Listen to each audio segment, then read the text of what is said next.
Vous vous êtes probablement posé la question pourquoi est-ce qu'il y avait autant d'éclosions à Olimel, à Vallée-Jonction, à Exceldor, au Manitoba? On s'est posé la même question. Vous avez obtenu la réponse, notamment grâce à des études qui ont été faites aux États-Unis. Oui, aux États-Unis, c'est extrêmement fréquent. Depuis le début de la pandémie, je vais vous montrer une carte. Vous allez voir, chaque cercle rouge sur la carte représente une éclosion. Plus le cercle est grand, plus le nombre de cas confirmés est élevé. Ce qui veut dire que depuis le début de la pandémie, dans cette industrie-là, il y a eu 536 éclosions, plus de 48 000 cas et 239 décès.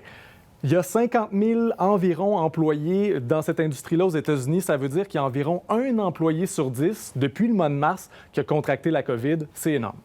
Et le problème qu'on retrouve, puis c'est le cas à Olimel notamment, on l'a dit, c'est, puis on le voit là, sur les chaînes, les travailleurs sont très près un de l'autre. Là. Oui, le New York Times a préparé une infographie pour nous montrer comment ça fonctionnait à l'interne. Vous allez voir la chaîne de production. En haut, vous avez le bétail dans les enclos. En bas, les camions qui font la livraison de la viande.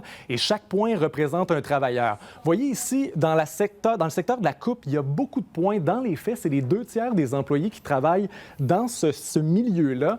Et avant la pandémie, il y avait moins d'1 mètre entre les travailleurs. La COVID est venue bousculer les choses. Ouais. Le CDC américain a émis de nouvelles recommandations.